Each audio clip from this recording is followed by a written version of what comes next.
नमस्कार दोस्तों, मैं राजेंद्र नागराज एक बार फिर आपके साथ हूँ। 3 अक्टूबर से नवरात्रि पर्व चालू हो रहा है, जो हमारी श्रद्धा और आराधना और भक्ति का पर्व माना जाता है। माँ दुर्गा की स्थापना विभिन्न पंडालों में होगी, विभिन्न समाजों के गरबे होंगे, विशेषकर गुजराती समाज जिसके गरबे पूरे विश्व में प्रसिद्ध हैं।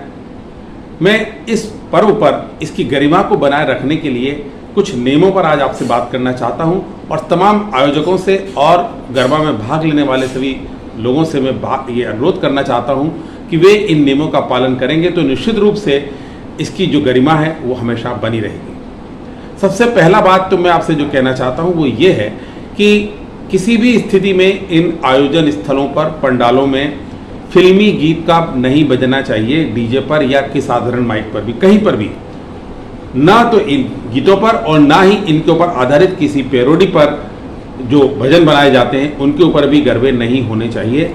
ये बिल्कुल गलत है और हमारी सामाजिक गरिमा के अनुकूल नहीं है। दूसरा नियम यह है कि जो भी प्रतिभागी होते हैं, जो गरबा में भाग लेते हैं या जो लोग वहाँ पर देखने जाते हैं, उनके लिए एक ड्रेस कोड आयोजकों को बनाना चाहिए।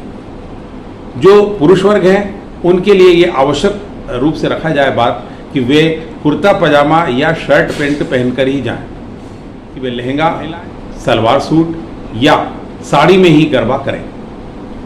जींस, कुर्ती या फ्रॉक या अन्य किस तरह की जो अश्लील ड्रेस आजकल चलन में है, किसी भी स्थिति में इन गरबा स्थलों पर जो लोग इन ड्रेस को पहनकर आते हैं उनका प्रवेश निषिद्ध किया जाना चाहिए, चाहे वो कोई भी हो। तीसरी बात मैं आपसे ये कहना चाहता हूँ कि सिक्योरिटी तो ठीक है, सिक्योरिटी तो आयोजकों को रखनी वहाँ पर चाहिए ही, लेकिन इन स्थलों पर सिर्फ और सिर्फ हिंदुओं का प्रवेश ही करना चाहिए। क्योंकि जो अन्य लोग हैं, अन्य धर्मों के लोग हैं, ठीक है सब लोग एक जैसे नहीं होते, लेकिन यदि वे लोग वहाँ पर जाते हैं तो हमारी जो महिलाएं और युवतियाँ हैं वे पूरी तरह से भक्ति और आराधना में लीन होकर के गरबा नृत्य करती हैं। उनके फोटो या वीडियो वहाँ पर कुछ लोग बना लेते हैं।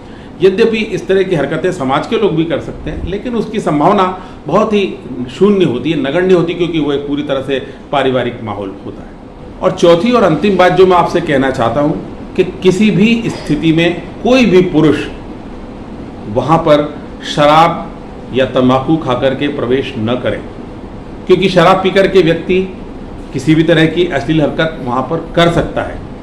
तंबाकू खाकर के उस जो आयोजन स्थल है, जो वो पवित्र है, जहाँ पर माता जी की मूर्ति विराजमान होती है, उसको गंदा कर सकता है। तामसी चीज़ें खा करके आएंगे, पी करके आएंगे, उनका प्रवेश किसी भी स्थिति में निषिद्ध होना ही चाहिए। और यदि आयोजक इन बातों का ध्यान रखेंगे तो मेरे विचार से ये जो हमारा श्रद्धा और आस्था का प्रतीक पर्व है नवरात्रि, इसमें गरबों का आनंद ही अलग होगा और माँ की सही रूप से प्रार्थना आराधना की जा सकती है। पुनः मुलाकात करूँगा। नमस्कार।